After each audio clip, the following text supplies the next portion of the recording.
Waspada, waspada. Ada pengkhianat negara bernama Abdullah Kamehameha di Masumi Ribon.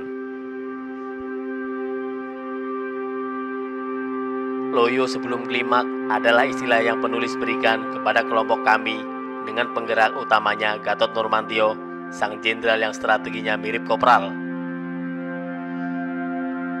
Setelah kelompoknya ditolak di mana-mana, lalu saat demo Omnibus Law banyak petingginya ditangkap, kini beberapa petinggi kami berencana membentuk ormas baru dengan nama yang lumayan keren, yaitu Masumi Ribon. Bagi penulis, nama tersebut keren karena mirip dengan band favorit penulis yang bernama Padi Ribon. Masumi Ribon digagas salah satunya oleh petinggi kami, yaitu MS Kaban yang pernah menjadi ketua umum Partai Bulan Bintang. Menarik untuk diikuti, ternyata menurut MS Kaban, motor penggerak Masumi Ribon adalah Abdullah Hehamahua, Bahtiar Camsah, hingga Khalil Ridwan. Nama-nama lama petinggi kami seperti Levri Harun yang sekarang sedang digiring oleh Suginur ke dalam kasus penghinaan NU tidak disebutkan. Demikian pula Gatot Nurmantio yang baru saja mendapat penghargaan Bintang Mahaputra setelah sebelumnya sempat menjadi jubir Jokowi soal Omnibus Law. Gatot perlu berterima kasih kepada Jokowi.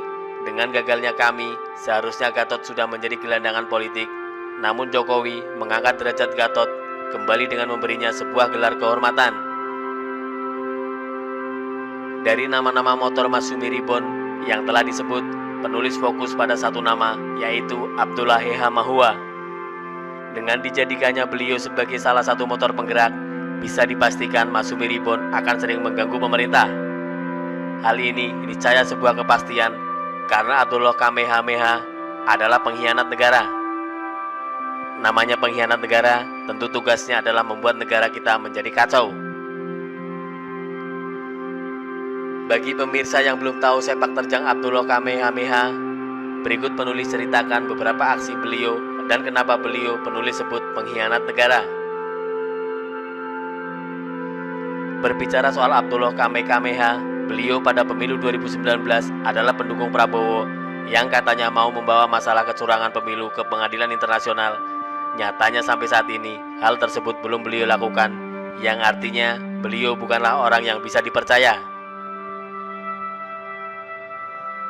Abdullah Kamehameha adalah ustadz radikal yang melarikan diri pada era Soeharto bersama ustadz radikal lainnya, Abu Bakar Ba'asyir, karena menolak Pancasila sebagai asas tunggal. Dia melarikan diri ke Malaysia dan di sana dia mengucapkan kalimat yang sangat menghina Indonesia yang berbunyi, "Negara ini adalah bencana." Jadi tidak perlu kita tanyakan lagi, nyata sudah beliau adalah pengkhianat negara. Lalu kenapa dia kembali ke Indonesia? Penulis yakin pemirsa akan mengerti apa maksud tujuan beliau kembali ke Indonesia. Sebagai orang yang menolak Pancasila sebagai asas tunggal, logikanya tentu beliau ingin mengganti dasar negara kita. Pertanyaannya, dengan apa beliau ingin menggantikan dasar negara kita?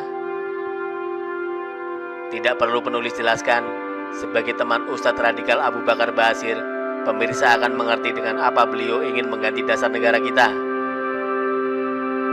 Iya betul, beliau ingin menjadikan Indonesia sebagai negara Islam. Jadi beliau ini bisa dibilang kembali ke Indonesia untuk meneruskan perjuangan organisasi terlarang DITII yang ingin membentuk NII atau Negara Islam Indonesia. Pancasila sudah final sebagai dasar negara kita. Jika ada pihak-pihak yang ingin mengganti Pancasila, maka bisa dipastikan pihak tersebut adalah pengkhianat negara. Ini adalah bukti kalau musuh nyata yang sekarang darurat untuk dihadapi adalah paham radikal, bukan PKI yang gak jelas juntrungannya. Benderanya ada, tiap tahun dibakar, tapi tidak ada satu orang juga yang tertangkap menyebarkan paham PKI. PKI kalau benar ada, maka penulis setuju agar diberangus. Namun bukan berarti kita menutup mata dengan musuh yang nyata-nyata ada di hadapan kita seperti FPI, HTI, dan sekarang ditambah lagi dengan NII yang dedengkotnya jelas-jelas ada di depan mata. menjadi motor penggerak calon partai baru bernama Masyumi Ribbon. Pada akhirnya, penulis memaklumi kenapa sebagian petinggi kami membentuk Masyumi Ribbon. Pertama, karena kami telah gagal total karena dikomandani mantan Jenderal Gatot Nurmantio yang strateginya mirip Kopral. Kedua, karena memang politik identitas berbasis agama sangat laku dan marak di Indonesia. Dengan adanya pengkhianat negara sebagai petinggi Masyumi Ribbon, maka jika ada kadrun yang mendukung Masyumi Ribbon, berarti secara tidak langsung mereka juga adalah pengkhianat negara. Dan hanya ada satu kata bagi pengkhianat negara, lawan. Begitulah kura-kura. Artikel ini dikutip dari siwo.com, ditulis Jaya Wijaya.